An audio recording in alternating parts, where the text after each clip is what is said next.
जय हिंद दोस्तों।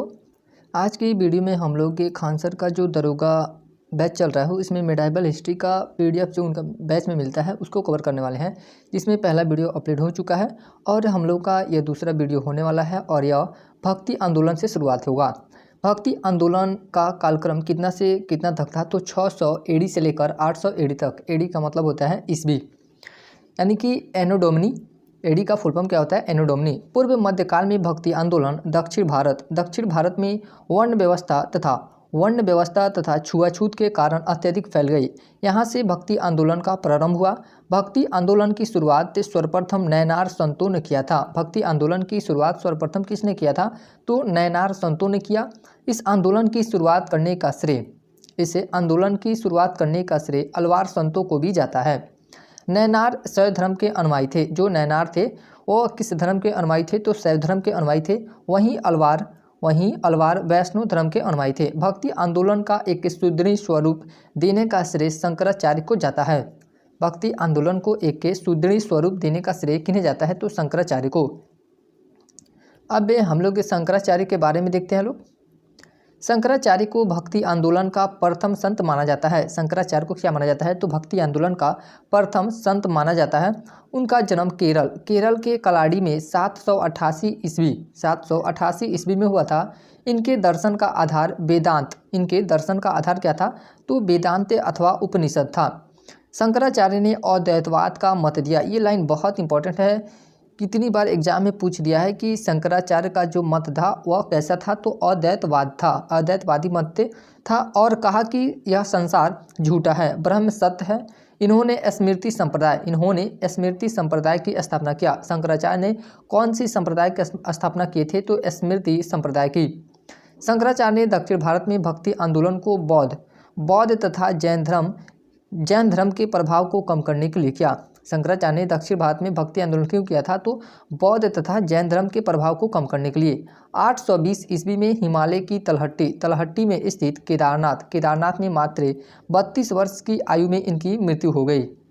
इन्होंने अपने विचार के प्रसार के लिए भारत के चारों दिशाओं में पीठ यानी कि मठ का निर्माण कराया।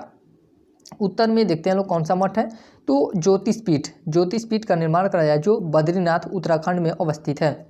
उसके बाद दक्षिण में देखते हैं लोग तो श्रृंगेरी पीठ जो मैसूर कर्नाटक में स्थित है। पूरब में देखते हैं लोग तो गोवर्धन पीठ पुरी उड़ीसा में स्थित है। पश्चिम में देखते हैं लोग तो शारदा पीठ जो द्वारका गुजरात में स्थित है। पश्चिम में शारदा पीठ यानी कि मठ का निर्माण करवाया और कहाँ पे अवस्थित है? तो द्वारका गुजरात में अवस्थित है। उसी को ट्री के माध्यम से देखते हैं लोग, जैसे उत्तर हो गया, उसके बाद ये दक्षिण हो गया, ये पश्चिम हो गया और ये पूरब हो गया। तो उत्तर में ज्योतिष मठ बद्रीनाथ उत्तराखंड में, पूरब में गोवर्धन मठ या पुरी उड़ीसा में, और ये पश्चिम में देखते हैं लोग तो शारदा मठ द्वारका गुजरात में स्थित है। श्रृंगेरी मठ मैसूर कर्नाटक में स्थित है। 12वीं सदी में शंकराचार्य के मत को कई विद्वानों ने काट दिया। 12वीं सदी आते आते शंकराचार्य के मत को कई विद्वानों ने काट दिया। अब उनको देखते हैं लोग। माधवाचार्य ने दैतवाद का मत दिया और ब्रह्म संप्रदाय का स्थापना किया। यहाँ से भी क्वेश्चन बनता है कि द्वैतवाद और द्वैतवाद शुद्ध द्वैतवाद का मत किसने दिया था और कौन से जो जैसे माधवाचार्य हो गए, निम्बकाचार्य हो गए, ये किस संप्रदाय की स्थापना किए थे? तो सबसे पहला हम लोग देखते हैं लोग माधवाचार्य ने द्वैतवाद का मत दिया और ब्रह्म संप्रदाय, कौन सा संप्रदाय? ब्रह्म संप्रदाय की स्थापना किया। उसके बाद दूसरे नंबर पे हैं निम्बकाचार्य ने द्वैतवाद का मत दिया और सनक संप्रदाय, कौन सा संप्रदाय? सनक संप्रदाय की स्थापना किया। वल्लभाचार्य ने शुद्ध द्वैतवाद का मत दिया और पुष्टि संप्रदाय की स्थापना किया। रामानुजाचार्य ने विशिष्टता द्वैतवाद का मत दिया और श्री गणेश की स्थापना किया। प्रारंभ में भक्ति आंदोलन दक्षिण भारत तक सीमित था। भक्ति आंदोलन को उत्तर भारत में लाने का श्रेय रामानंद को जाता है। ये लाइन बहुत इंपॉर्टेंट है कि भक्ति आंदोलन को उत्तर भारत में लाने का श्रेय किन्हें जाता है? तो रामानंद को जाता है। रामानंद ने अपना उपदेश हिंदी में देना प्रारंभ किया। 16वीं शताब्दी में भक्ति आंदोलन अपने चरमोत्कर्ष पर पहुंच गई। उत्तर भारत का भक्ति आंदोलन ऊंच नीच तथा छुआछूत के विरुद्ध था। उत्तर भारत का भक्ति आंदोलन दो भागों में बट गया। उत्तर भारत का भक्ति आंदोलन कितने भागों में बट गया? तो 2 भागों में बट गया। पहला था सगुण भक्ति और दूसरा था निर्गुण भक्ति। सगुण भक्ति में एक थे जो राम को मानते थे और दूसरे थे कृष्ण को जो मानते थे। निर्गुण भक्ति जो संत को मानते थे जो, और दूसरा था जो सूफी को मानते थे। सगुण भक्ति देखते हैं लोग, यह क्या होता है। इस भक्ति के भक्त भगवान को एक विशेष रूप देते हैं। सगुण भक्ति में इस भक्ति के भक्त जो होते हैं वो भगवान को एक विशेष रूप देते हैं। वे भगवान की मूर्ति या चित्र बनाते हैं और उसकी पूजा करते हैं। सगुण भक्ति 2 भागों में बटा, राम भक्ति और कृष्ण भक्ति। यह अवतारवाद को मानते हैं। जो सगुण भक्ति वाले होते हैं वह किसको मानते हैं? अवतारवाद को मानते थे। उसके बाद है राम भक्ति। उसके बाद राम भक्ति को देखते हैं लोग। इस शाखा के भक्त भगवान राम की आराधना करते थे। इस शाखा के सबसे प्रमुख भक्त तुलसीदास थे। इस शाखा के सबसे प्रमुख भक्त कौन थे? तो तुलसीदास थे, जिन्होंने अवधी भाषा में रामचरितमानस, अवधी किस भाषा में? अवधी भाषा में रामचरितमानस की स्थापना की। उनकी अन्य प्रमुख रचना कवितावली, दोहावली, विनय पत्रिका है। यह जो कवितावली है और दोहावली, विनय पत्रिका, ये किनकी रचना है? तो तुलसीदास की। ये अकबर के समकालीन थे। तुलसीदास किसके समकालीन थे? तो अकबर के समकालीन थे। अकबर ने इन्हें नवरत्न में शामिल होने का प्रस्ताव दिया, लेकिन इन्होंने इस प्रस्ताव को अस्वीकार कर दिया। दक्षिण भारत में राम भक्ति को फैलाने का कार्य त्यागराज ने किया। दक्षिण भारत में राम भक्ति को फैलाने का कार्य किसने किया था? तो त्यागराज ने किया। उसके बाद है कृष्ण भक्ति। इस शाखा के सारे भक्त भगवान कृष्ण की आराधना करते थे। कृष्ण भक्ति में सबसे प्रमुख संत विट्ठल स्वामी थे। कृष्ण भक्ति के सबसे प्रमुख संत कौन थे? तो विट्ठल स्वामी थे। इन्होंने 8 शिष्यों को शिक्षा दिया, जिन्हें संयुक्त रूप से अष्टाछाप कहा जाता है। इस अष्टाछाप में सबसे प्रमुख शिष्य सूरदास थे। सूरदास की रचना सूरसागर है। सूरसागर किसकी रचना है? तो सूरदास की। महाराष्ट्र के क्षेत्र में कृष्ण भक्ति को एक के साथ तुकाराम इत्यादि ने फैलाया था। महाराष्ट्र के क्षेत्र में कृष्ण भक्ति को किसने फैलाया था? तो तुकाराम इत्यादि ने फैलाया। तुकाराम शिवाजी के समकालीन थे। तुकाराम किसके समकालीन थे? तो शिवाजी के समकालीन थे। गुजरात के क्षेत्र में कृष्ण भक्ति का प्रचार नरसिंह मेहता ने किया। इनकी कविता वैष्णो जन तो तेने कहिए, वैष्णो जन तो तेने कहिए है, यह महात्मा गांधी का भी पसंदीदा गीत था। बंगाल, बिहार तथा उड़ीसा के क्षेत्र में भक्ति आंदोलन का प्रचार चैतन्य महाप्रभु ने किया था। इन्होंने ही हरि कीर्तन प्रारंभ किया। कृष्ण भक्ति में संगीत बहुत ज़्यादा है। कृष्ण भक्ति में क्या है? तो संगीत बहुत ज़्यादा है। उसके बाद मीराबाई के बारे में देखते हैं लोग। मीराबाई 16वीं शताब्दी के भारत की एक महान महिला संत थी।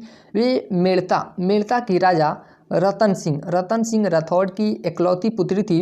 मीराबाई का विवाह राणा सांगा के पुत्र भोजराज के साथ हुआ, परंतु वह जल्द ही विधवा हो गई थी। वह सगुण भक्ति धारा के कृष्ण की भक्ति। यहाँ से ऐसे क्वेश्चन बनता है कि जो मीराबाई हैं वह किस भक्ति की भक्ति? तो सगुण भक्ति और कृष्ण की भक्ति। उसके बाद देखते हैं सूरदास एक महान कवि थे जो कृष्ण की प्रशंसा के लिए जाने जाते थे। यह मुगल शासक अकबर के समकालीन थे। उसके बाद देखते हैं लोग निर्गुण भक्ति। इस भक्ति के संत किसी की मूर्ति या चित्र नहीं बनाते थे। वे बिना मूर्ति के ही आराधना करते थे। इनका मानना था कि ईश्वर कण कण में विद्यमान है। निर्गुण भक्ति 2 भागों में बट गया। निर्गुण भक्ति कितने भागों में बट गया? तो 2 भागों में बट गया, संत भक्ति तथा सूफी भक्ति। जिसमें हम लोग संत भक्ति देखते हैं लोग। संत भक्ति के अंतर्गत रामानंद, कबीर, रायदास, गुरु नानक आदि जैसे संत आते हैं। ये लाइन बहुत इंपॉर्टेंट है, यहाँ से नाम देकर पूछ देता है कि संत भक्ति थे या सूफी भक्ति थे। तो सबसे पहले इनमें रामानंद के बारे में देखते हैं लोग। इनका जन्म इलाहाबाद में हुआ था। रामानंद का जन्म कहाँ पे हुआ था? तो इलाहाबाद में हुआ था। ये रामानुज के शिष्य थे। इसने पहली बार उपदेशों को हिंदी में देना प्रारंभ किया। ये राम और सीता के उपासक थे। इनके 12 प्रमुख शिष्य थे जो अलग अलग जाति से थे, जिनमें 2 महिला शिष्या थी। 2 महिला शिष्या कौन थी? तो पद्मावती और सुरसी। कुछ प्रमुख शिष्य हैं उनकी जातियाँ, जैसे कबीरदास क्या थे? तो जुलाहा थे। रायदास चमार, संतों का संत, इन्हें रैदास को क्या कहा जाता है? तो संतों का संत के नाम से इन्हें जाना जाता है। और किस जाति से थे? तो चमार जाति से। धन्ना जाट जाति से थे। पीपा राजपूत थे। और सेन नाई दद्दू जुलाहा थे। उसके बाद है सिख धर्म। सिख धर्म के बारे में देखते हैं लोग। गुरु नानक, सिख धर्म की स्थापना किसने किया था? तो गुरु नानक ने ही किया था। यह सिख धर्म के प्रथम गुरु थे। सिख धर्म के प्रथम गुरु कौन थे? तो गुरु नानक के देव थे। यह संत भक्ति के संत थे। यह संत भक्ति के संत थे। इनका जन्म 15 अप्रैल 1469 में तलवंडी में एक खत्री परिवार में हुआ था। यह स्थान वर्तमान समय में पाकिस्तान में है। जो तलवंडी है वर्तमान में कहाँ पे है? तो पाकिस्तान में है, जो ननकाना साहिब के नाम से प्रसिद्ध है। गुरु नानक ने सिख धर्म की स्थापना किया और गरीबों को मुफ्त में भोजन यानी कि लंगर व्यवस्था शुरू किया, किंतु यह सुचारू रूप से नहीं चल पाया था। अंतिम समय उन्होंने करतार साहिब में बिताए थे। इन्होंने ही गुरु की परंपरा को प्रारंभ किया था।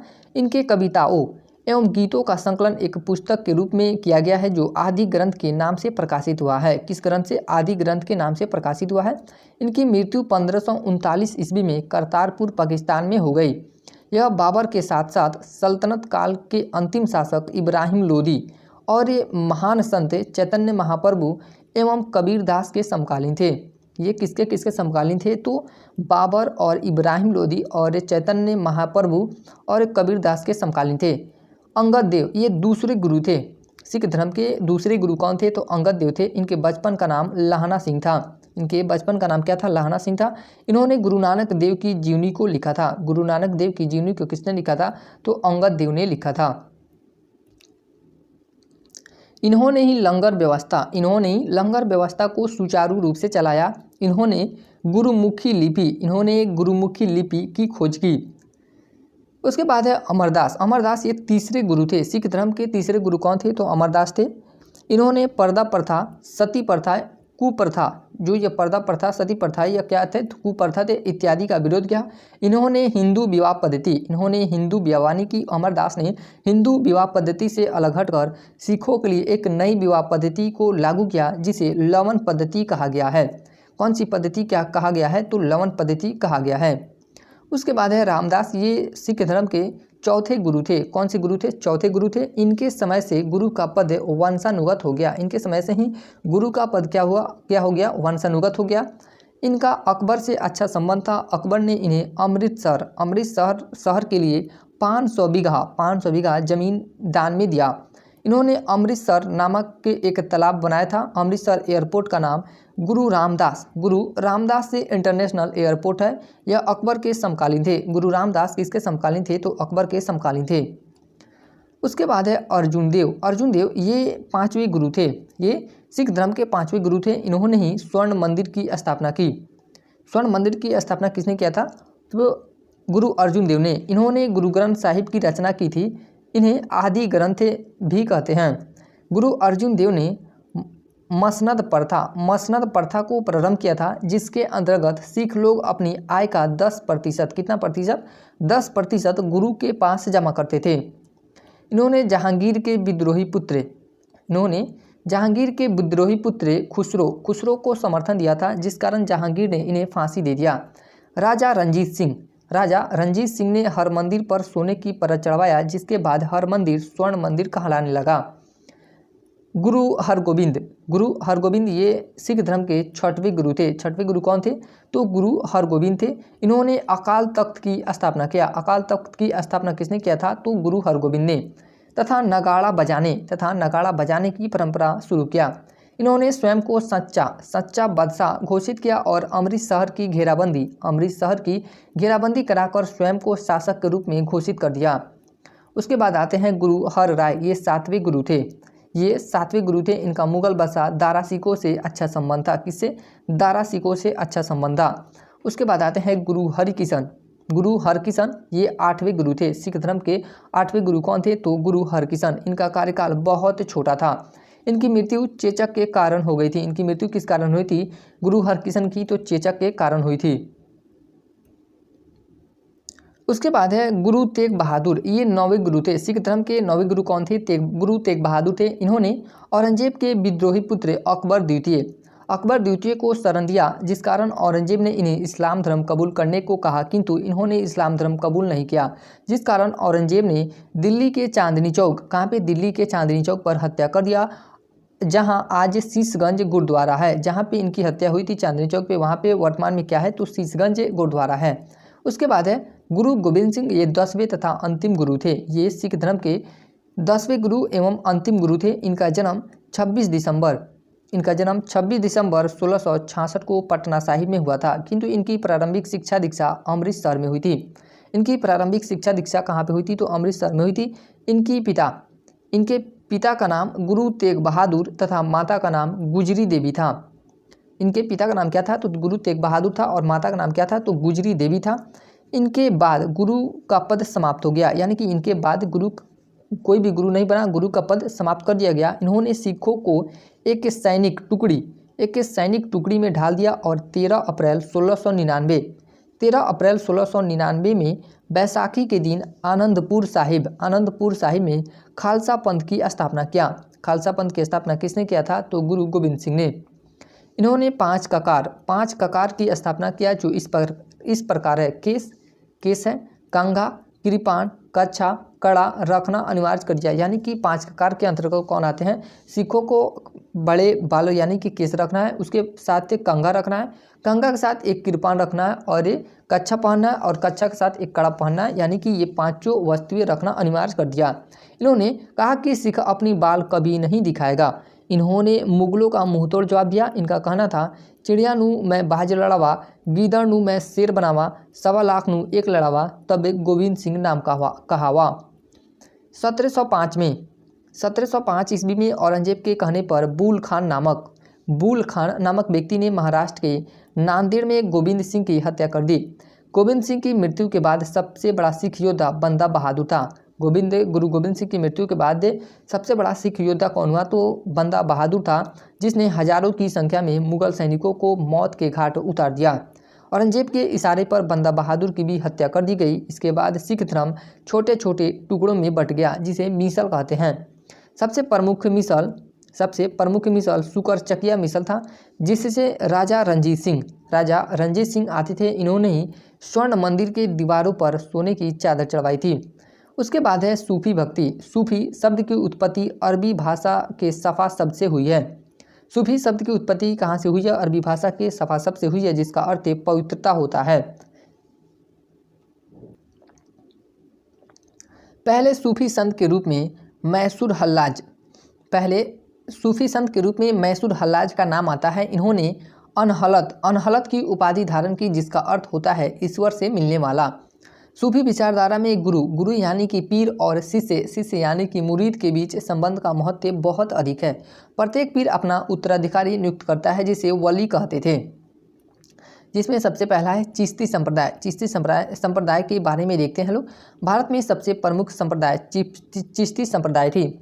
भारत में सबसे प्रमुख संप्रदाय कौन सी थी? तो चिश्ती संप्रदाय थी। भारत में इसकी स्थापना का श्रेय ख्वाजा मोइनुद्दीन चिश्ती को जाता है। इन्होंने अपना केंद्र राजस्थान के अजमेर को बनाया।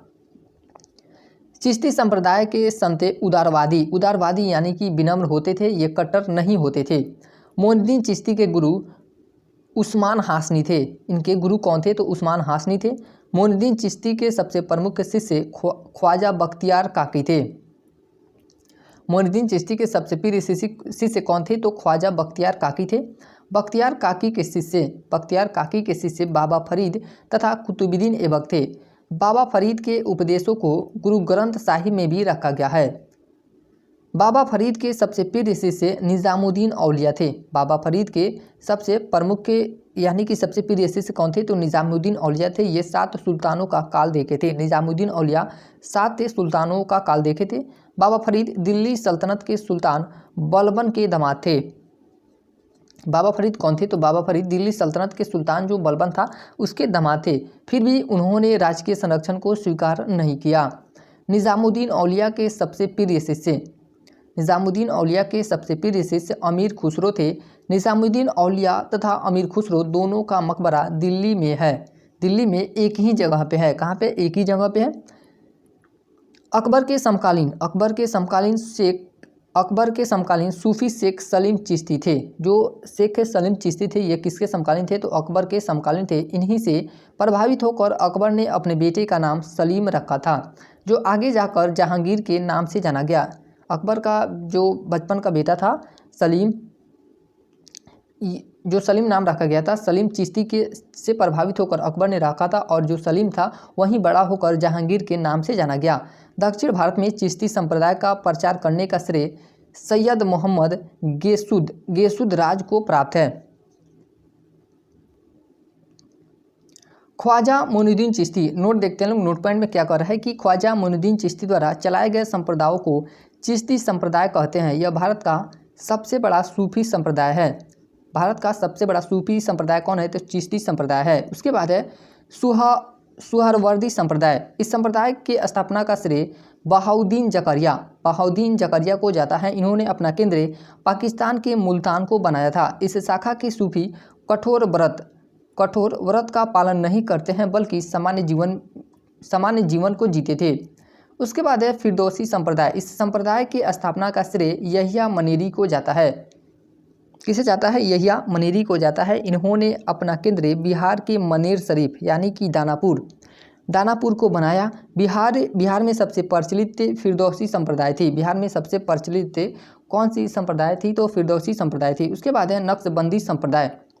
नक्शबंदी संप्रदाय के संस्थापक के ख्वाजा बाकी बिल्ला थे। इस संप्रदाय के सूफी कठोर व्रत का पालन करते थे तथा कट्टर थे। धार्मिक कट्टर का अर्थ होता है धार्मिक नियम को कठोरतापूर्ण लागू करवाने वाला। धार्मिक के कट्टर का अर्थ क्या होता है? तो धार्मिक नियम को कठोरतापूर्ण लागू करवाने वाला। मुगल बादशाह औरंगजेब इसी संप्रदाय का अनुयायी था। जो मुगल बादशाह औरंगजेब था वह नक्शबंदी संप्रदाय का ही अनुयायी था। यह एक प्रत्यक्षवादी दर्शन वजहत उल सूद था। उसके बाद है कादरी संप्रदाय। कादरी संप्रदाय को देखते हैं लोग। इस संप्रदाय के संस्थापक के बगदाद के अब्दुल कादिर जिलानी थे, परंतु भारत में इस सिलसिले की शुरुआत सैयद मोहम्मद जिलानी ने की थी। मुगल बादशाह शाहजहां का ज्येष्ठ पुत्र दारा शिकोह कादरी संप्रदाय का ही अनुयायी था। जो दारा शिकोह था वह किसका अनुयायी था? तो कादरी संप्रदाय का अनुयायी था। नोट देखते हैं लोग। पाकिस्तान के परमाणु कार्यक्रम के जनक अबुल कादिर को कहा जाता है, जो सूफी ना होकर एक परमाणु वैज्ञानिक थे। उसके बाद अगला हम लोग का लेसन शुरू होता है मुगल वंश से। मुगल काल यानी कि इसमें हम लोग के मुगल वंश के बारे में देखते हैं लोग। तैमूर के मृत्यु के बाद मध्य एशिया में अनेक छोटे छोटे राज्यों का उदय हुआ। उन्हीं राजवंशों में से एक मुगल था। और मुगल वंश पे राजाओं का क्रम देखते हैं लोग। तो सबसे पहले बाबर शासन करता है। बाबर के बाद हुमायूं के बाद अकबर के बाद जहांगीर के बाद शाहजहां के बाद औरंगजेब के बाद बहादुर शाह जफर, जिसमें सबसे पहला राजा है जहीरुद्दीन मोहम्मद बाबर, जिसका कार्यकाल 1526 से लेकर 1530 ईस्वी तक रहता है। इसका कार्यकाल बहुत छोटा ही था। मुगल वंश का संस्थापक बाबर को माना जाता है। मुगल वंश का संस्थापक किसे माना जाता है? तो बाबर को माना जाता है। बाबर का वास्तविक नाम जहीरुद्दीन मोहम्मद था। तुर्की भाषा में बाबर का अर्थ बाग होता है। तुर्की भाषा में बाबर का अर्थ क्या होता है? बाग होता है। अतः जहीरुद्दीन मोहम्मद अपनी पराक्रम एवं निर्भीकता के कारण बाबर कहलाया। बाबर का जन्म 14 फरवरी 1483 ईस्वी को फरगना के एक छोटे से राज्य में हुआ, जो अब उज्बेकिस्तान में है। इसके पिता उमर शेख मिर्जा, बाबर के पिता का नाम क्या था? उमर शेख मिर्जा। तैमूर वंश, ये किस वंश से संबंधित है? तो तैमूर वंश से संबंधित है। तथा माता कुतुब निगार खान मंगोल वंशज, जो इसकी माता थी वह मंगोल वंश से संबंधित थी। मंगोल वंश जो चंगेज खान की वंशज थी, इसलिए इसे तुर्कों एवं मंगोलों दोनों के रक्त का मिश्रण के वंशज कहा गया। 1519 ईस्वी में बाबर ने पहला बाजौर अभियान किया था। कौन सा अभियान किया था? पहला अभियान अपना तो 1519 में बाजौर अभियान किया था। उसी आक्रमण में ही उसने भेड़ा के किला को जीत लिया। बाबर ने इस किले को जीतने के लिए सर्वप्रथम बारूद और तोप का प्रयोग किया था। यहाँ से भी क्वेश्चन बनता है कि बाबर ने सबसे पहले बारूद और तोप का प्रयोग कहाँ किस युद्ध में किया था, तो बाजार अभियान में, और कहाँ पे, भेड़ा के किला को जीतने के लिए किया था। बाबर पानीपत के प्रथम युद्ध से पहले भारत पर 4 बार आक्रमण किया था। पानीपत का प्रथम युद्ध उसका भारत पर 5वां आक्रमण था, यानी कि जो पानीपत का प्रथम युद्ध हुआ था 1526 ईस्वी में, बाबर का वह कौन सा युद्ध था, तो 5वां आक्रमण था। पानीपत के प्रथम युद्ध के लिए बाबर को निमंत्रण पंजाब का सूबेदार दौलत खान लोधी, इब्राहिम लोधी के चाचा आलम खान लोधी तथा राणा सांगा ने दिया था। पानीपत के प्रथम युद्ध 1526 ईस्वी में बाबर ने उज्बेकों की युद्ध नीति तुगलमा नीति यानी कि अर्धचंद्र आकार बनाकर तथा तोपों को सजाने में उस्मानी विधि, रूमी विधि का प्रयोग किया और इब्राहिम लोदी को पराजित कर दिया, और इस युद्ध में इब्राहिम लोदी मारा गया। दिल्ली सल्तनत का एकमात्र शासक इब्राहिम लोदी था जो युद्ध में मारा गया था। भारत में तोप यानी कि कैनन का प्रयोग पहली बार बाबर ने ही किया था। भारत में तोप का प्रयोग सबसे पहले किसने किया था, तो बाबर ने ही किया था। तुगलमा नीति को अर्धचंद्राकार नीति भी कहते हैं। इस नीति के सफलता का मुख्य स्रोत तोपों की उपस्थिति थी। बाबर के द्वारा जीता गया युद्ध, इसका ट्रिक देखते हैं लोग। इसका ट्रिक है पान खा चांद के घर जा नहीं रहता है, जा को काट दिया जाता है, यानी कि पान खा चांद के घर। तो पान से देखते हैं लोग, पान से हो जाएगा पानीपत का प्रथम युद्ध जो 1526 ईस्वी में हुआ था, और किसके साथ हुआ था, तो इब्राहिम लोदी के साथ हुआ था। और इसमें किसकी विजय हुई थी, तो बाबर की, यानी कि जो चारों युद्ध था यह किसने जीता था, तो बाबर ने। उसके बाद खास से देखते हैं लोग, खास से हो जाएगा खानवा का युद्ध जो 1527 ईस्वी में हुआ था, और यह किसके साथ हुआ था, तो राणा सांगा के साथ हुआ था। उसके बाद चांद से देखते हैं लोग, चंदेरी का युद्ध जो 1528 ईस्वी में हुआ था, मेदिनी राय के साथ हुआ था। चंदेरी का युद्ध किसके साथ हुआ था, तो बाबर और मेदिनी राय के साथ हुआ था। उसके बाद है घर से हो जाएगा घाघरा का युद्ध जो अफगान सेना के साथ हुआ था 1529 ईस्वी में। बाबर का पसंदीदा शहर काबुल था। बाबर का पसंदीदा शहर कौन सा था, तो काबुल था। पानीपत के प्रथम युद्ध के विजय के बाद बाबर ने काबुल के प्रत्येक निवासी को एक एक चांदी का सिक्का दिया और कलंदर दानी की उपाधि यानी कि कलंदर की उपाधि धारण किया। पानीपत का प्रथम युद्ध बाबर ने यह निर्णय नहीं किया था कि वह भारत में अस्थायी रूप से रहेगा। जैसे ही बाबर ने भारत में रहने का योजना बनाया तो राणा सांगा ने विरोध कर दिया और 1527 ईस्वी में आगरा के समीप, खानवा कहाँ पे है, तो आगरा के समीप पे खानवा का युद्ध हो गया।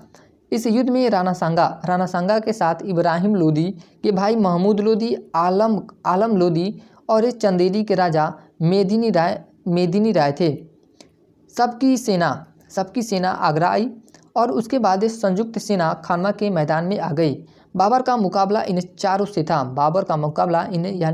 से था। इनकी संयुक्त सेना का मुकाबला बाबर के बस की नहीं थी। बाबर ने अपने सैनिकों का मनोबल बढ़ाया और सैनिकों पर लगने वाला तमगा नामक टैक्स, कौन सा टैक्स लगता था सैनिकों पर, तो तमगा नामक टैक्स को खत्म कर दिया। बाबर को हर हाल में यह युद्ध जीतना था।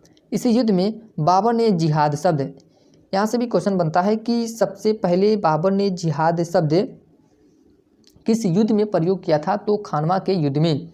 धर्म के लिए जनादेश, जिहाद का शब्द क्या होता है, तो धर्म के लिए जनादेश का प्रयोग किया। इस युद्ध में बाबर अपने सैनिकों को मदिरा पीने से रोक लगा दिया। बाबर की सेना पूरी बहादुरी से लड़ी और इस युद्ध में बाबर की जीत हुई। इस युद्ध के बाद बाबर ने गाजी यानी कि युद्ध का विजेता की उपाधि धारण किया। इसी युद्ध के बाद बाबर ने यह निर्णय लिया कि वह भारत में अस्थायी रूप से रहेगा। 1528 के चंदेरी अभी कहाँ पे, तो मध्य प्रदेश के ग्वालियर क्षेत्र में पड़ता है चंदेरी के युद्ध में उसने मेदिनी राय को पराजित किया। 1529 में उसने घाघरा के युद्ध में बिहार तथा अफगान के संयुक्त सेना को पराजित कर दिया। इसका नेतृत्व महमूद लोदी ने किया था, किंतु बाबर ने अफगानों को पूर्णतः सफाया नहीं किया। यहीं बचे हुए अफगान सैनिक हुमायूं के लिए खतरा बनकर सामने आए। 26 दिसंबर 1530 को बाबर की मृत्यु हो गई और उसे आगरा के आरामबाग में दफनाया गया। कहाँ पे, आगरा के आरामबाग में दफनाया गया। अकबर के समय इसके कब्र को आगरा से काबुल स्थानांतरित कर दिया गया, क्योंकि बाबर की यह इच्छा थी कि उसे काबुल में दफनाया जाए। बाबर चार बाग शैली आगरा के आरामबाग नामक बगीचा में बनवाया था। इसमें नदी तथा नहरों द्वारा पानी देने की व्यवस्था थी। बाबर को चार बाग शैली का जनक कहा जाता है। बाबर ने अपनी आत्मकथा तुजुक ए बाबरी तुर्की भाषा में यह कहता है कि उसने जिस वक्त भारत पर आक्रमण किया उस वक्त भारत में 5 मुस्लिम राज्य, कितने मुस्लिम राज्य? 5 मुस्लिम राज्य तथा 2 हिंदू राज्य थे। मुस्लिम राज्य में दिल्ली, मालवा, गुजरात, बहमनी तथा बंगाल था। हिंदू राज्य में मेवाड़ तथा विजयनगर था। विजयनगर के शासक के कृष्ण देवराय बाबर के समकालीन थे। बाबर ने इन्हें उस वक्त का सबसे शक्तिशाली शासक बताया है। उसके बाद है रिमार्क पॉइंट देखते हैं लोग। तुजुक ए बाबरी बाबर की आत्मकथा है जो तुर्की भाषा में है। अब्दुल रहीम खाने खाना ने अकबर के कहने पर इसका फारसी में अनुवाद किया। इसकी फारसी अनुवाद ही बाबरनामा कहलाता है।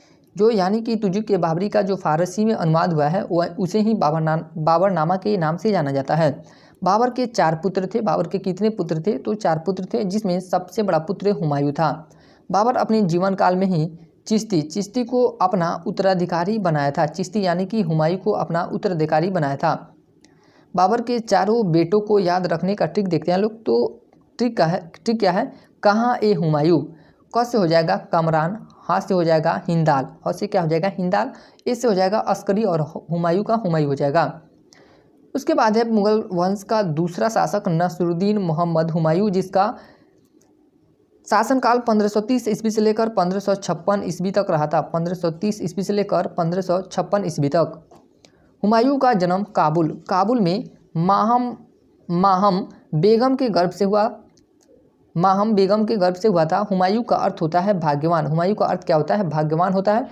यह बाबर के 4 बेटों में से सबसे बड़ा पुत्र था। बाबर के 4 बेटों में से यह क्या था? हुमायूं सबसे बड़ा पुत्र था। हुमायूं के लिए कौन कौन सी चुनौतियाँ आई थी उसको देखते हैं लोग। तो राज्य का बंटवारा हो गया, यानी कि बाबर राज्य का बंटवारा कर दिया था। उसके बाद धन की कमी, राजपूत का विरोध और अफगान, ये 4 चुनौतियाँ थी हुमायूं के साथ। बाबर ने अफगान शासकों का पूर्णतः सफाया नहीं किया था, जिस कारण अफगान शासक हुमायूं के लिए सबसे बड़ा खतरा बनने लगे। हुमायूं का प्रारंभिक शासन शांतिपूर्ण था, किंतु हुमायूं के ही प्रमुख विरोधी थे। एक गुजरात का शासक बहादुर शाह तथा एक बिहार का शासक शेरशाह सूरी। हुमायूं के कितने प्रमुख विरोधी थे? तो 2 थे। एक गुजरात का शासक कौन था? बहादुर शाह, तथा एक बिहार का शासक कौन था? शेरशाह सूरी। हुमायूं ने सर्वप्रथम पानीपत के प्रथम युद्ध में बाबर के साथ हिस्सा लिया था। यह उसके जीवन का प्रथम युद्ध था। चित्तौड़ की रानी कौन थी? कर्णवाही ने गुजरात के शासक बहादुर शाह के अत्याचार से बचने के लिए हुमायूं से मदद मांगी और भेंट स्वरूप उसे राखी दिया। हुमायूं कर्णवाही की रक्षा करने के लिए सेना लेकर चल दिया, किंतु कलिंजर के शासक के कलिंजर के शासक कौन थे? प्रताप रुद्रदेव से हुमायूं का युद्ध हो गया और हुमायूं के पहुंचने में देर हो गई। हुमायूं के युद्ध के कारण हुमायूं देर से पहुंचा, यानी कि हुमायूं के पहुंचने में देर हो गई। तब तक के कर्णवाही जौहर कर चुकी थी। हुमायूं बहादुर शाह को पराजित करने के लिए 1531 ईस्वी में सर्वप्रथम कलिंजर अभियान किया। कलिंजर अभियान हुमायूं का शासक बनने के बाद पहला अभियान था। ये लाइन बहुत इंपॉर्टेंट है कि हुमायूं का शासक बनने के बाद पहला अभियान कौन सा था? तो कलिंजर अभियान था। हुमायूं का अफगान के विरुद्ध पहला अभियान 1532 ईस्वी में दोहरिया यानी कि दौरा का अभियान था, जिसमें हुमायूं विजयी रहा। 1538 ईस्वी में हुमायूं ने गौड़ बंगाल अभियान किया। इसने बंगाल का नाम जन्नताबाद रखा। हुमायूं ने बंगाल का नाम क्या रखा था? तो जन्नताबाद रखा। बंगाल अभियान से लौटते समय उसकी सेना शेरशाह सूरी ने 1539 ईस्वी, यानी कि बंगाल अभियान से लौटते समय हुमायूं की सेना पर शेरशाह सूरी ने 1539 ईस्वी में अचानक चुनार की किला के पास चौसा नामक स्थान पर हुमायूं पर आक्रमण कर दिया। हुमायूं की सेना में भगदड़ मच गई और पराजय की स्थिति में हुमायूं घोड़ा सहित गंगा नदी में, किस नदी में, गंगा नदी में कूद गया। हुमायूं की जान शिहाबुद्दीन निज़ाम नामक भिश्ती का मतलब होता है मल्लाह ने बचाए। इसी कारण उसने शिहाबुद्दीन निज़ाम को एक दिन के लिए दिल्ली का शासक बनाया। इसने अपने एक दिन के कार्यकाल में चमड़े का सिक्का, किस चीज़ का सिक्का, चमड़े का सिक्का चलाया। इसकी जानकारी हुमायूंनामा नामक पुस्तक से मिलती है, जिसकी रचना हुमायूं की बहन गुलबदन बेगम ने किया था। हुमायूंनामा की रचना किसने की थी, तो गुलबदन बेगम ने किया था। यह पुस्तक 2 भागों में है। यह पुस्तक कितने भागों में है, 2 भागों में। प्रथम भाग में बाबर तथा द्वितीय भाग में हुमायूं की चर्चा है। यह मुगल काल की एकमात्र पुस्तक है जिसकी रचना किसी महिला ने की है। 1540 में शेरशाह सूरी ने बिलग्राम कनौज के युद्ध में हुमायूं को हराया और उसे भारत छोड़ने पर विवश कर दिया। और 1540 में शेरशाह सूरी ने खुद को दिल्ली का शासक घोषित कर दिया। शेरशाह सूरी ने दिल्ली का शासक के खुद को कब घोषित किया था, तो 1540 में। भारत से निष्कासन के दौरान हुमायूं ने अपनी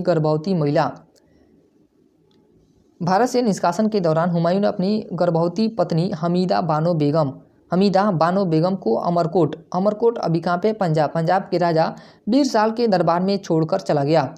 इन्हीं के दरबार में 15 अक्टूबर 1542 को अकबर का जन्म हुआ। निर्वासन के दौरान हुमायूं काबुल में रहा। हुमायूं कहाँ रहा, तो काबुल में रहा। हुमायूं ने पुनः 1545 ईस्वी में ईरान के शासक की सहायता से कंधार एवं काबुल पर अधिकार कर लिया।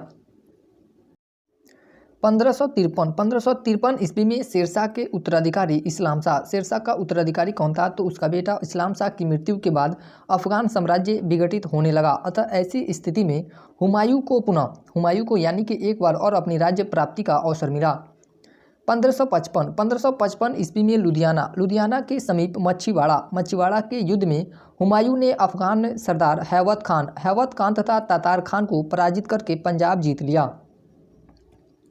1555 ईस्वी में ही सरहिंद के युद्ध यानी कि सरहिंद कहाँ पे, तो चंडीगढ़ में। 1555 ईस्वी में ही सरहिंद के युद्ध चंडीगढ़ में हुमायूं के सेनापति बैरम खान ने अफगान सेनापति सिकंदर शाह सूर को पराजित कर दिया।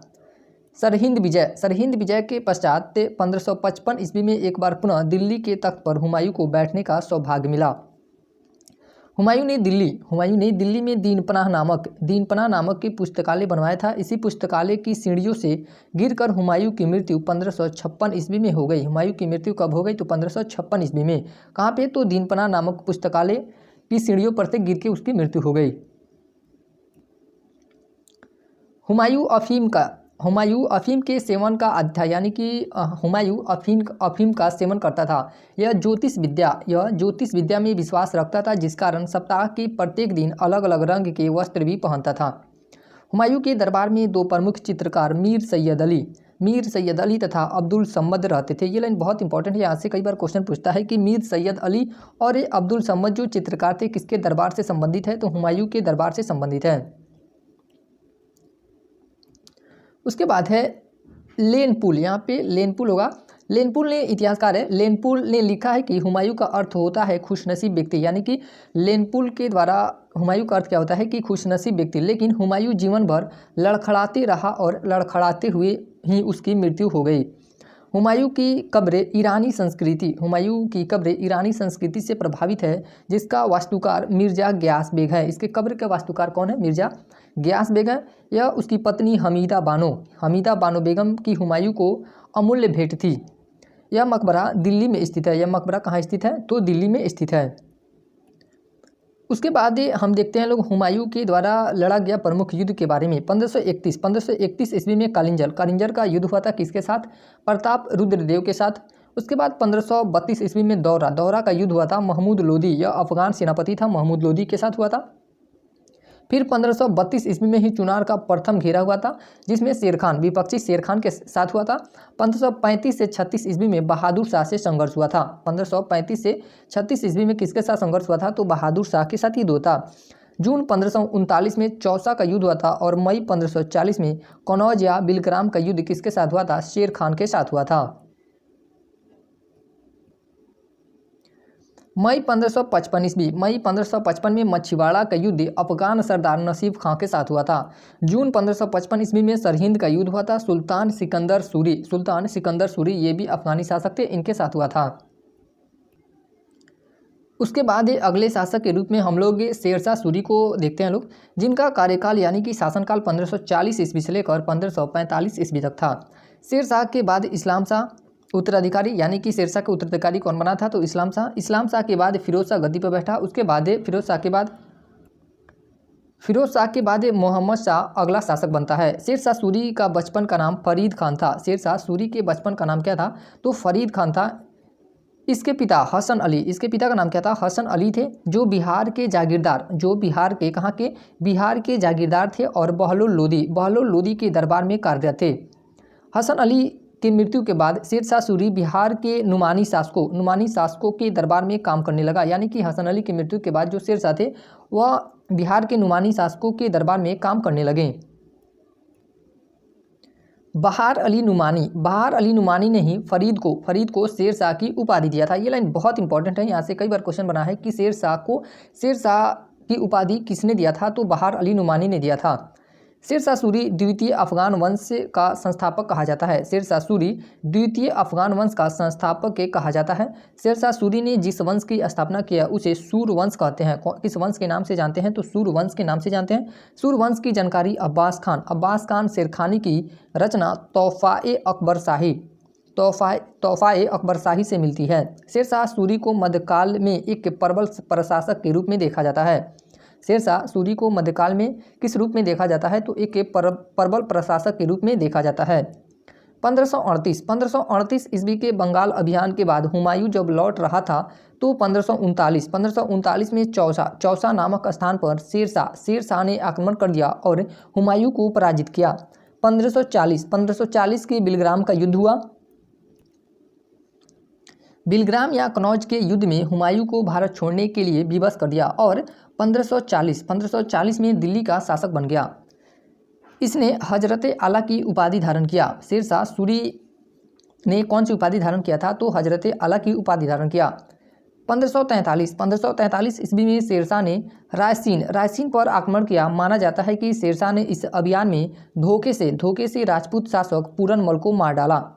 पूरनमल की मृत्यु के बाद राजपूत स्त्रियों ने जौहर कर लिया। रायसीन की यह घटना शेरशाह के चरित्र पर एक कलंक माना जाता है।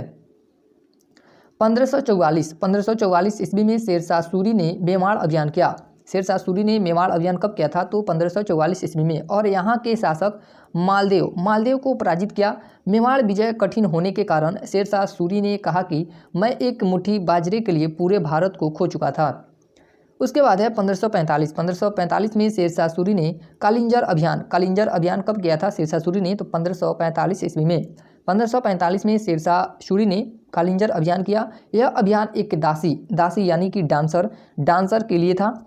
इस समय यहाँ के राजा कीरत सिंह थे। कालिंजर के शासक कौन थे? तो कीरत सिंह थे। इस अभियान के दौरान शेरशाह सूरी की सेना द्वारा छोड़े गए तोप का गोला कालिंजर की किला से टकराकर वापस शेरशाह सूरी के समीप आ गिरा, जिससे शेरशाह सूरी की मृत्यु हो गई। कालिंजर का वर्तमान नाम महोबा है। कालिंजर का वर्तमान नाम क्या है? तो महोबा है। और ये वर्तमान में महोबा कहाँ है? तो महोबा मध्य प्रदेश में है। शेरशाह सूरी को सासाराम में दफनाया गया। शेरशाह सूरी को कहाँ पे दफनाया गया? तो सासाराम में दफनाया गया। शेरशाह का मकबरा सासाराम में है। कनिंगम ने शेरशाह के मकबरे को ताजमहल से भी सुंदर कहा है। यानी कि कनिंगम कौन है? तो ये भी इतिहासकार है। और ये शेरशाह के मकबरे को इन्होंने क्या कहा है? तो ताजमहल से भी सुंदर कहा है। इसका बेटा इस्लाम शाह योग्य था, किंतु 1553 ईस्वी में आकस्मिक मृत्यु हो गई। किसकी? इस्लाम शाह की। इसके बाद फिरोज शाह शासक बना। इसके बाद यानी कि इस्लाम शाह के बाद कौन शासक बनता है? तो फिरोज शाह शासक बना, जिसे उसके मामा मुबारिज खान फिरोज शाह के मामा कौन थे? मुबारिज खान ने मरवा दिया। शेरशाह सूरी के बाद कोई भी योग्य शासक नहीं बना और इस वंश का अंतिम शासक सिकंदर शाह सूरी था। इस वंश का अंतिम शासक कौन था? तो सिकंदर शाह सूरी था। शेरशाह सूरी का प्रशासनिक व्यवस्था, ये बहुत इंपॉर्टेंट है इनका प्रशासनिक व्यवस्था, क्योंकि प्रशासन के क्षेत्र में इन्होंने बहुत अच्छे काम किए थे। शेरशाह सूरी एक प्रबल प्रशासक था। इसने बहुत से सुधार किए। इन सारे सुधार को अकबर ने भी अपनाया था। इसी कारण शेरशाह सूरी को अकबर का पथ प्रदर्शक, रास्ता दिखाने वाला या अकबर का पूर्वगामी शासक के कहा जाता है। टोडरमल शेरशाह सूरी के दरबार में भी सेवा दे चुके थे। जो टोडरमल थे वह शेरशाह सूरी के दरबार में भी क्या सेवा दे चुके थे। शेरशाह सूरी ने पाटलिपुत्र का नाम बदलकर पटना रखा था। इसने ग्रैंड ट्रंक यानी कि जीटी रोड का निर्माण करवाया। इसने किसानों से सीधा संपर्क स्थापित करने के लिए रैयतवाड़ी व्यवस्था शुरू किया। शेरशाह सूरी ने किसानों से सीधा संपर्क स्थापित करने के लिए रैयतवाड़ी व्यवस्था शुरू किया। यह किसानों को रैयत कहकर बुलाता था। कर चोरी ना हो इसलिए उसने भूमि की नाप करवाई। इससे व्यवस्था को जब्ती व्यवस्था कहा गया। इसने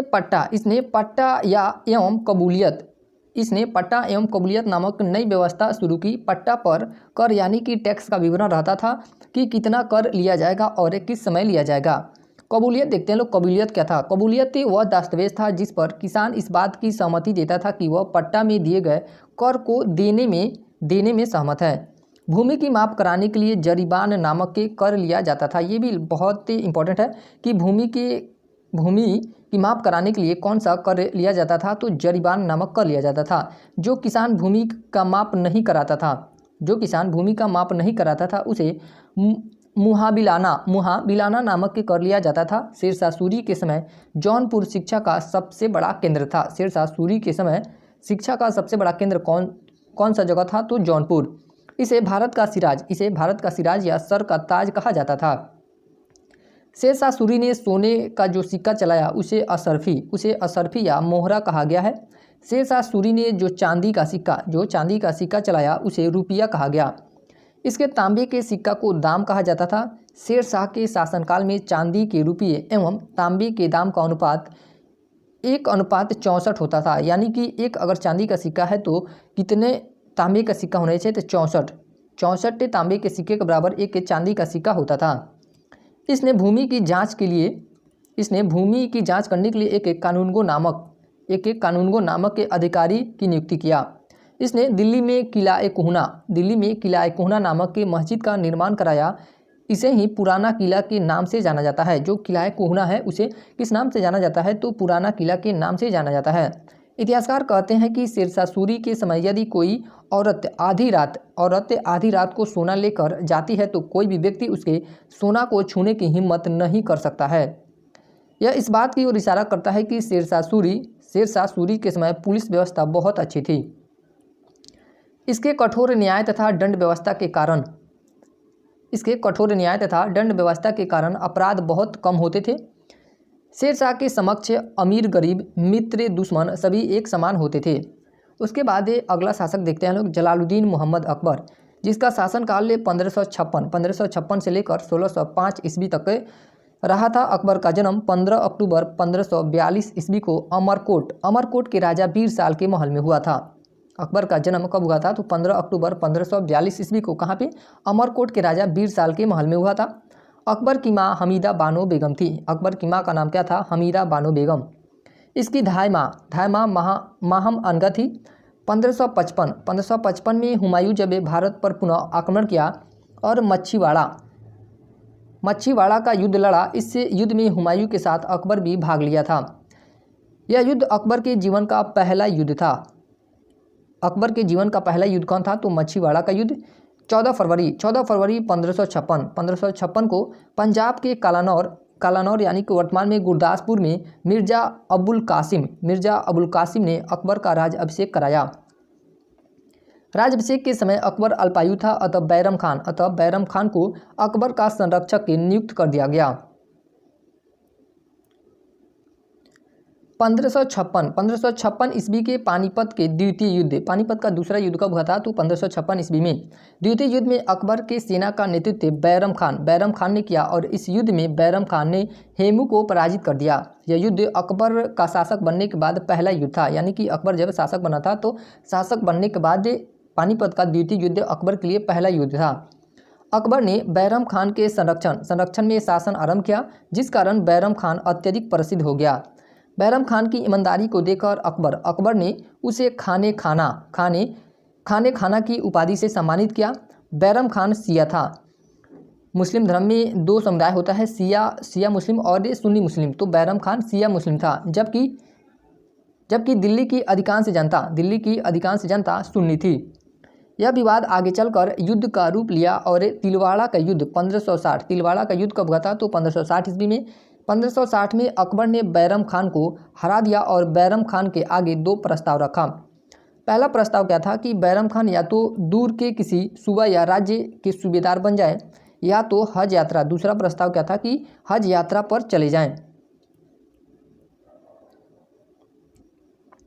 बैरम खान ने हज यात्रा को चुना। हज पर जाते समय गुजरात के मुबारक खां नामक व्यक्ति ने गुजरात के पाटन नामक के स्थान पर बैरम खान की हत्या कर दी। बैरम खान का बेटा अब्दुल रहीम था, इसके बेटा का नाम क्या था? अब्दुल रहीम था, तथा उसकी पत्नी सलीमा बेगम। बैरम खान की पत्नी कौन थी? सलीमा बेगम थी। अकबर ने सलीमा बेगम से शादी कर ली। 1560 ईस्वी में अकबर जैसे ही बैरम खान के संरक्षण से मुक्त हुआ तो अपनी धाय माँ कौन थी? महम अनगा के प्रभाव में आ गया और 2 वर्षों तक, कितने वर्षों तक? 2 वर्षों तक के उसके प्रभाव में रहा। इस 2 वर्ष के शासन को पेटीकोट शासन, पर्दा प्रथा का शासन, हरम दल का शासन या अतका खेल का शासन कहा गया। उसके बाद है अगला टॉपिक है अकबर की धार्मिक नीति। अब अकबर की धार्मिक नीति को देखते हैं लोग। 1562 ईस्वी में अकबर हरम दल के प्रभाव से मुक्त हो गया। अकबर ने 1562 में दास प्रथा का अंत, 1563 में तीर्थ यात्रा कर का अंत तथा 1564 में जजिया कर का अंत कर दिया। 1571 ईस्वी में अकबर ने फतेहपुर सीकरी शहर की स्थापना किया। 1575 में अकबर ने इबादत खाना की स्थापना फतेहपुर सीकरी में किया। इस इबादत खाना में सभी धर्मों के लोग बृहस्पतिवार के दिन इकट्ठा होते थे और अपने अपने धर्म की विशेषता का उल्लेख करते थे। किंतु बहुत ही जल्द यह इबादत खाना को बंद करना पड़ा क्योंकि यहाँ मारपीट शुरू हो जाती थी। अकबर ने इस नीति को सुलह-ए-कुल की नीति कहा। अकबर ने इस नीति को क्या कहा? अकबर के इस नीति को सुलह-ए-कुल की नीति कहा गया। 1579 ईस्वी में अकबर ने मजहर की घोषणा की। इसके तहत धार्मिक मामलों में अकबर सर्वोपरि हो गया। मजहर के तहत अकबर ने धार्मिक एकाधिकार प्राप्त कर लिया। धार्मिक के विवादों को राजा हल करेगा किंतु कुरान पर राजा का कोई अधिकार नहीं होगा।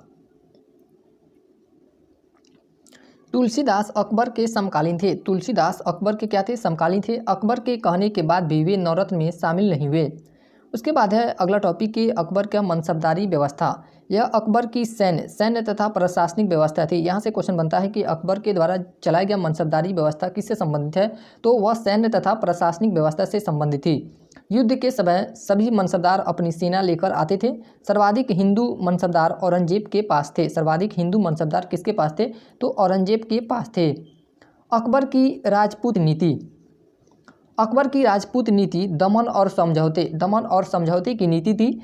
राजपूत नीति के तहत अकबर राजपूत राजाओं की सहानुभूति प्राप्त करना चाहता था। अकबर ने राजपूत राजाओं को जागीरदार तथा पैतृक जागीर भूमि पर शासन का अधिकार दिया और उनके राजा का पद भी बना रहा तथा खुद को अकबर सम्राट कहता था। किंतु अकबर ने उन्हें स्वयं के सिक्के चलाने का अधिकार छीन लिया और उसके क्षेत्र में मुगलशाही सिक्का का प्रचलन करवाया। अकबर का सैन्य अभियान, अकबर का सैन्य अभियान देखते हैं लोग। 1562 में आमेर पर आक्रमण किया। आमेर की राजधानी जयपुर थी। आमेर की राजधानी कहाँ थी? तो जयपुर। और आमेर के राजा भारमल थे।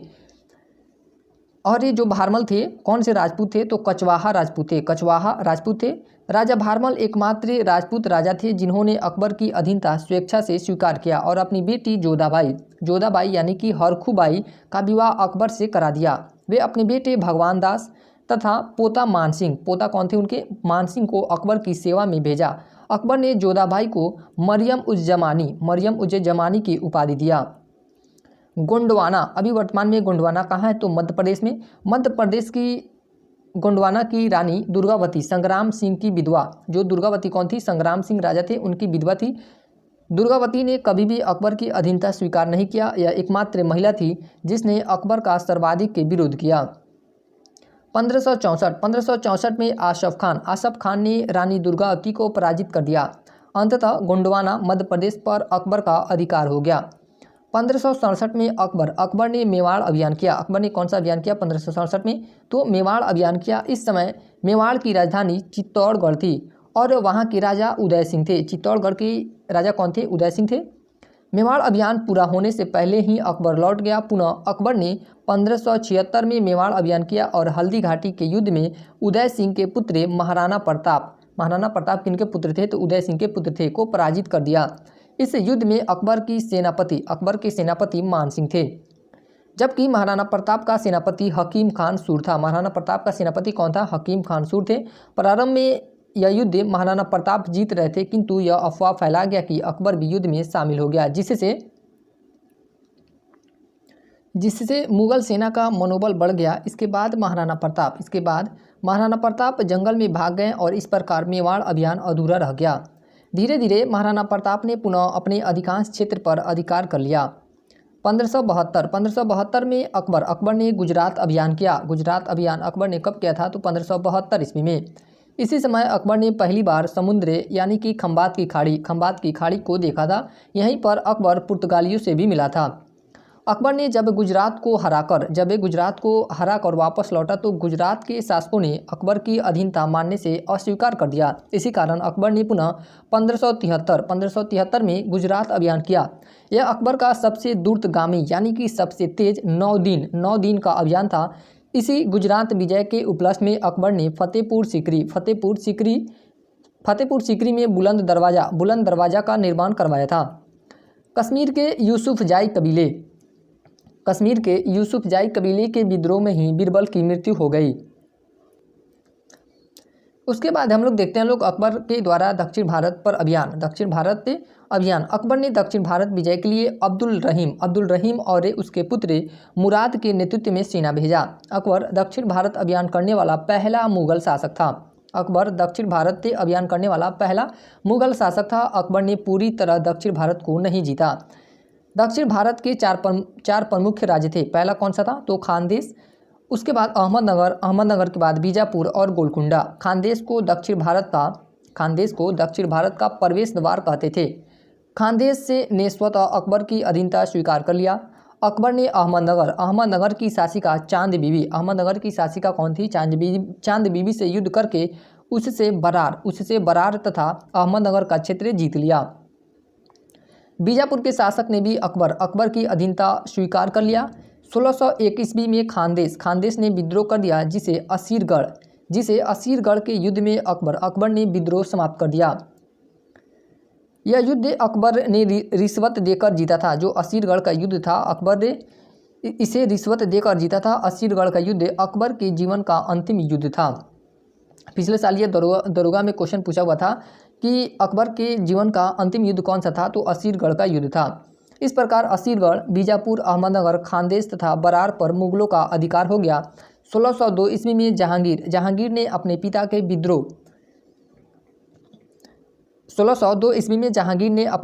विरुद्ध इलाहाबाद में विद्रोह कर दिया। इस विद्रोह को दबाने के लिए अकबर ने अबुल फजल को भेजा। किसे भेजा? अबुल फजल को भेजा, किंतु जहांगीर के कहने पर वीर सिंह बुंदेला ने इनकी हत्या कर दी। अबुल फजल की हत्या किसने कर दी? तो वीर सिंह बुंदेला ने, और जहांगीर के कहने पर। 1605 ईस्वी में डायरिया के कारण अकबर की मृत्यु हो गई।